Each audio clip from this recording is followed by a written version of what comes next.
भारतीय कानून व्यवस्था के ऐसे कई सारे नियम हैं जिनके विरुद्ध जाने की इजाजत खुद कानून के रखवालों को भी नहीं है। आज की कहानी में भले ही ये केस पूरा आईने की तरह साफ था, लेकिन कानून के नियमों के अंतर्गत काम करने में इस केस को सुलझाने और अपराधियों को सजा दिलवाने में पूरे 28 साल लगे। जी हाँ दोस्तों, आज हम देश के सबसे चर्चित हत्याकांड अभया हत्याकांड की बात कर रहे हैं। इस केस में अपराधियों ने अपनी सजा से बचने के लिए एड़ी चोटी का जोर लगा दिया था। यहाँ तक कि इस केस को सुलझाने में नार्को टेस्ट भी किया गया था। यही नहीं बल्कि इस मामले में तो अपराधियों के वर्जिनिटी टेस्ट की बात तक की गई। जब आप इस पूरी घटना को सुनेंगे तो यकीनन आपको इस घटना पर विश्वास नहीं होगा, मगर ये घटना पूरी तरह सच्ची है। इस कहानी की शुरुआत कैसे हुई और इस कहानी में कब, क्या और कैसे हुआ, जानेंगे सब कुछ सिलसिलेवार तरीके से। मगर इस कहानी को पूरा जानने के लिए वीडियो को जरा सा भी स्किप ना करें। आपने अभी तक मेरे इस चैनल को सब्सक्राइब नहीं किया तो सबसे पहले चैनल को सब्सक्राइब कर ले। तो चलिए दोस्तों, अब कहानी को शुरू करते हैं। आज की कहानी है केरल के कोट्टायम जिले की। यहाँ पर एक कॉन्वेंट है जिसका नाम सेंट पायस एक्स कॉन्वेंट है और इसी कॉन्वेंट में बीना नाम की लड़की पढ़ाई करने के लिए आई हुई थी। उस वक्त इनकी उम्र 18 साल के करीब थी। कॉन्वेंट में एडमिशन लेने के बाद इनका नाम भी बदल दिया गया और अब इनका नाम था अभया। अभया इस कॉन्वेंट में नन की पढ़ाई करने के लिए आई थी। पढ़ाई के साथ इन्होंने कॉन्वेंट के हॉस्टल में ही रूम ले लिया था और यहीं पर रहने लगी। इनके साथ इनकी उम्र की कई सारी लड़कियां भी थी। अब ये खुशी खुशी उस कॉन्वेंट में अपनी पढ़ाई करने लगी। तो बात है 27 मार्च 1992 की। दरअसल इस दिन अभया का एग्जाम था और इसीलिए अभया रात को सुबह 4 बजे का अलार्म लगाती है और सो जाती है, क्योंकि इन्हें सुबह जल्दी उठकर अपनी पढ़ाई करनी थी। सुबह के 4 बजे घड़ी का अलार्म बजता है। अभया नींद से उठ जाती है, मगर उस वक्त काफी गर्मी थी जिसकी वजह से अभया को प्यास लग रही थी और साथ ही इनको फ्रिज का पानी पीना था। इसीलिए ये अपने बगल में सोई अपनी फ्रेंड को कहकर पानी पीने के लिए किचन में चली जाती है। अब तक 10 से 15 मिनट बीत चुके थे, मगर अभया अभी तक वापस नहीं लौटी। हॉस्टल की बाकी गर्ल्स भी अपनी पढ़ाई करने के लिए उठ चुकी थी। तभी 4:15 पर अभया की एक दोस्त का ध्यान अभया पर जाता है, जो कि पानी पीने के लिए गई हुई थी लेकिन अभी तक वापस नहीं लौटी। और ये दोस्त खुद ही किचन में जाकर अभया को देखती है, मगर उस वक्त इन्हें अभया तो कहीं नजर नहीं आती। लेकिन हाँ, अभया की एक चप्पल और फ्रिज के आसपास के एरिया में पानी बिखरा हुआ पड़ा था। ये जल्दी से अपने रूम में जाती है और बाकी की लड़कियों को बुलाकर बाहर लाती है। बाहर का हाल देखने के बाद हॉस्टल की सभी लड़कियां अभया को ढूंढने में लग जाती है। तभी इनमें से एक लड़की हॉस्टल में बने कुएं के पास पहुंचती है, जहां पर इस लड़की को अभया की दूसरी चप्पल और अभया कुएं में मृत तैरती हुई नजर आती है। लड़के का चीख चीख कर बुरा हाल था। तुरंत पुलिस को फोन किया जाता है। पुलिस घटना की जानकारी मिलते ही मौके वारदात पर पहुंच जाती है। पुलिस कुएं में झांक कर देखती है तो उन्हें भी अभया की लाश तैरती हुई नजर आती है, जिसके बाद पुलिस फायर ब्रिगेड की टीम को अभया की लाश निकालने के लिए घटना स्थल पर बुलाती है। फायर ब्रिगेड की टीम आती है और लाश को बाहर निकालकर पोस्टमार्टम के लिए भेज दिया जाता है। इन सब में अब तक लगभग सुबह के 10 बज चुके, लेकिन कॉन्वेंट में मौजूद लोगों को कुछ भी समझ नहीं आ रहा था कि आखिर ये सब क्यों और कैसे हुआ। अगर ये माना जाए कि अभया को पानी की प्यास लगी थी, जिसके लिए ये किचन में आई और इन्हें किचन में पानी नहीं मिला, इसीलिए ये कुएं के पास पानी पीने के लिए चली गई और हो सकता है पानी निकालने के दौरान ये कुएं में गिर गई हो। लेकिन फ्रिज के पास गिरा पानी तो ये बता रहा था कि फ्रिज में पानी मौजूद था और एक चप्पल का फ्रिज के पास होना भी कुछ और ही इशारा कर रहा था। सभी के दिमाग में इसी तरह के सवाल घूम रहे थे। दूसरी तरफ कोट्टायम मेडिकल कॉलेज में अभया का पोस्टमार्टम किया जाता है। इनके शरीर पर कई सारी चोटों के निशान, नाखून के खरोंचे थी, मगर रेप का कोई भी साक्ष्य नहीं मिला। वहां की लोकल पुलिस ने इन्वेस्टिगेशन किया और अपनी एक रिपोर्ट तैयार की। इस रिपोर्ट के मुताबिक कुएं से पानी निकालने के दौरान अभया का पैर फिसला और ये कुएं में जा गिरी। उसी से अभया को इतनी चोटें आई थी। पुलिस के मुताबिक इस केस में शक की कोई गुंजाइश नहीं है।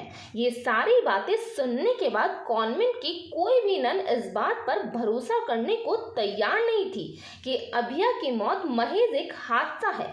उनके मुताबिक अभया की हत्या हुई थी। इसीलिए कॉन्वेंट की 67 नन ने मिलकर एक लेटर लिखा और इस लेटर को केरला के चीफ मिनिस्टर के पास भेज दिया। इस लेटर में लिखा था कि पुलिस ने अभया केस की ठीक से जांच नहीं की, इसीलिए इस केस को सीबीआई को सौंप दिया जाए। चीफ मिनिस्टर ने लेटर को एक्सेप्ट कर लिया, लेकिन उन्होंने इस केस की जांच सीबीआई को नहीं बल्कि केरला क्राइम ब्रांच को सौंपी। ये बात अप्रैल की है, यानी कि घटना के ठीक एक महीने बाद की। केरल क्राइम ब्रांच केस की जांच शुरू करती है, मगर इनके मुताबिक भी ये हादसा ही था। इन्होंने भी इस केस में ज़्यादा मगजमारी नहीं की और सीधा सीधा इस केस पर अपनी रिपोर्ट तैयार कर दी, मगर इस बात को कोई भी मानने को तैयार नहीं था। उल्टा क्राइम ब्रांच पर आरोप लगाया गया कि इन्होंने सबूतों के साथ छेड़छाड़ की है। जब ये केस लोगों के बीच सुर्खियां बटोरने लगा तो केरला गवर्नमेंट ने इस केस को सीबीआई को सौंप दिया। अब यहाँ से जो कहानी शुरू होती है वो काफी भयानक थी कि कैसे अपराधियों को बचाने में पूरा पुलिस प्रशासन शामिल हो गया। दरअसल 29 मार्च 1993 को सीबीआई इस केस की एफआईआर दर्ज करते हैं और अपनी इन्वेस्टिगेशन को शुरू करती है। ये सीबीआई की पहली टीम थी और इस टीम को लीड कर रहे थे वर्गीस पी थॉमस। लेकिन 9 महीने बाद कुछ ऐसा हुआ जिससे इस केस को लेकर लोगों में आक्रोश पैदा हो गया। दरअसल 30 दिसंबर 1993 को थॉमस ने अपनी सेवा से रिजाइन कर दिया, जबकि अभी इनके रिटायरमेंट में 7 साल का समय बाकी था। तो फिर इनके रिजाइन का क्या कारण हो सकता है? इसका जवाब इन्होंने 19 जनवरी 1994 को केरला के कोच्चि में एक प्रेस कॉन्फ्रेंस के जरिए दिया। इस प्रेस वार्ता में इन्होंने बताया कि अभया केस को लेकर इन पर सुपरिटेंडेंट द्वारा दबाव बनाया जा रहा था कि ये एक झूठी रिपोर्ट तैयार करें, लेकिन इन्होंने ऐसा करने से इनकार कर दिया और इसीलिए इनको अपनी सेवा से रिजाइन करना पड़ा। इस कॉन्फ्रेंस के बाद अभया का केस बेकाबू आग की तरह पूरे भारत में फैल चुका था, जिसके बाद केरला हाई कोर्ट ने आदेश दिया कि सुपरिटेंडेंट को इस केस से और सीबीआई यूनिट से बाहर कर दिया जाए। कोर्ट के आदेश पर सीबीआई के डायरेक्टर सुपरिटेंडेंट को हटा देते हैं। साल 1993 में सीबीआई की पहली टीम अभया हत्या केस की जांच करती है और साल 1995 में अभया की एक बॉडी का पुतला लिया जाता है और इस पुतले को कुएं में फेंक कर क्राइम सीन को रिक्रिएट किया जाता है। 17 अप्रैल को इसकी रिपोर्ट सीबीआई को भेजी जाती है। डॉक्टर्स ने इस रिपोर्ट को तैयार किया था। इस डमी में भी वो सारी चोटें मौजूद थी जो कि डूबने से हो सकती है और इसी तरह की चोटें अभया की बॉडी पर भी मौजूद थी, मगर इसके अलावा भी कई ऐसी चोटें थी जिन्हें देखकर डॉक्टर्स का ऐसा कहना था कि इस केस में हत्या के एंगल को नजरअंदाज नहीं किया जा सकता है। सीबीआई भी अपनी इन्वेस्टिगेशन कर रही थी, मगर इन्वेस्टिगेशन में ऐसी कोई भी बात सामने नहीं आती जिसे देखकर पता लगाया जा सके कि आखिर ये हत्या किसने और क्यों की होगी। डमी टेस्ट के बाद अब इस केस को मर्डर के एंगल से जांचना शुरू किया गया, लेकिन सीबीआई की टीम के हाथ खाली ही थे। इधर कुछ नेता, एनजीओ और अन्य ऐसे कई संगठनों के लेटर हाई कोर्ट के पास जाने लगे जिनमें लिखा था था कि सीबीआई इस केस की जांच ठीक से नहीं कर रही है, जिसके बाद हाई कोर्ट ने सीबीआई को 3 महीने का टाइम दिया और इसी समय के दौरान इस केस की रिपोर्ट भी मांगी। सीबीआई की इस टीम पर इतना प्रेशर था कि इस केस में लगे सीबीआई के अधिकारियों ने ये तक ऐलान कर दिया कि जो भी इस केस से जुड़ी जानकारी देगा या कोई चश्मदीद है तो उसे 3 लाख रुपए का इनाम दिया जाएगा, मगर इसका भी कोई फायदा नहीं हुआ और आखिरकार सीबीआई की इस टीम ने अपनी रिपोर्ट में लिख दिया कि अभया का मर्डर नहीं हुआ बल्कि ये एक हादसा था। लेकिन कोर्ट ने इस रिपोर्ट को रिजेक्ट कर दिया और अब सीबीआई की दूसरी टीम बनाई जाती है। 1999 में ये टीम भी अपनी रिपोर्ट कोर्ट में सबमिट करती है। इस टीम की रिपोर्ट में लिखा था कि हमें लगता तो है कि हत्या है, मगर इसका ना तो कोई सबूत है और ना ही कोई गवाह सामने आया है। इस रिपोर्ट को भी सीबीआई कोर्ट ने रिजेक्ट कर दिया था और अब सीबीआई की तीसरी टीम को ये केस सौंपा जाता है। 2005 में ये टीम भी अपनी फाइनल रिपोर्ट सीबीआई कोर्ट में सबमिट करती है। इस रिपोर्ट में लिखा था कि अभया का मर्डर हुआ है, इस बात का कोई भी प्रमाण नहीं मिला है। सीबीआई कोर्ट इस रिपोर्ट को भी रिजेक्ट कर देती है। इसके बाद भी सीबीआई कोर्ट अभया केस की दोबारा जांच करने के आदेश देती है। अब सीबीआई की चौथी टीम बनाई जाती है। साल 2008 में कोर्ट ने ये केस केरला की सीबीआई ब्रांच को सौंप दिया था। इसके साथ ही इस टीम को सख्त आदेश दिया गया कि बिना किसी दबाव के इस केस की जांच की जाए। अब सीबीआई की चौथी टीम अपनी इन्वेस्टिगेशन शुरू करती है। इन्होंने इस केस की जांच कर रहे लोकल पुलिस और क्राइम ब्रांच पर आरोप लगाया कि इन्होंने अपनी रिपोर्ट में कहीं भी मर्डर की बात नहीं लिखी है। इस टीम का कहना था कि अभया केस की जांच दुर्घटना मानकर ही की गई थी। क्राइम सीन पर मिले सबूतों को, चाहे वो अभया की चप्पल हो, कपड़े हो या फिर कुछ सामान हो, किसी को भी फॉरेंसिक जांच के लिए नहीं भेजा गया था। यहाँ तक कि सबूतों के साथ भी छेड़छाड़ किया गया है। यही नहीं, पोस्टमार्टम रिपोर्ट और अन्य रिपोर्टों में भी फेरबदल की गई थी। अब इस चौथी टीम ने पोस्टमार्टम करने वाले डॉक्टर से बात की तो डॉक्टर्स ने बताया कि इन्हें तो क्राइम सीन पर जाने ही नहीं दिया गया ताकि ये ठीक तरह से अपनी रिपोर्ट बना सके।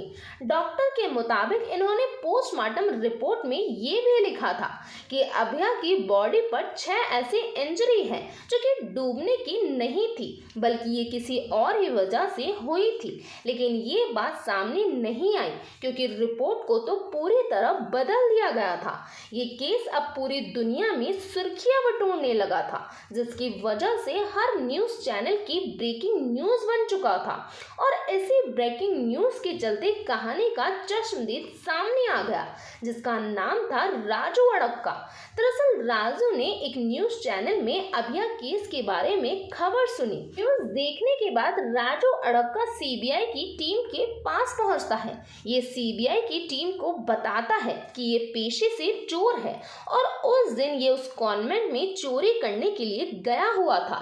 इसकी चोरी का समय अक्सर 3 से 5 बजे के बीच ही होता था क्योंकि इस टाइम लोग गहरी नींद में रहते हैं।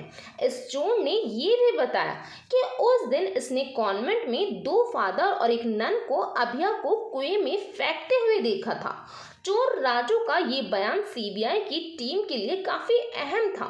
बयान दर्ज करने के बाद सीबीआई की टीम कॉन्वेंट के बाकी नन से पूछताछ करती है, लेकिन किसी से भी कोई खास जानकारी नहीं मिलती। कुछ देर की पूछताछ के बाद अभया की एक दोस्त सामने आती है और सीबीआई टीम को बताती है कि अभया ने उसे एक बार बताया था कि उसने कॉन्वेंट के फादर जॉर्ज, फादर कोटूर और सिस्टर सैफी को एक बार आपत्तिजनक अवस्था में देखा था।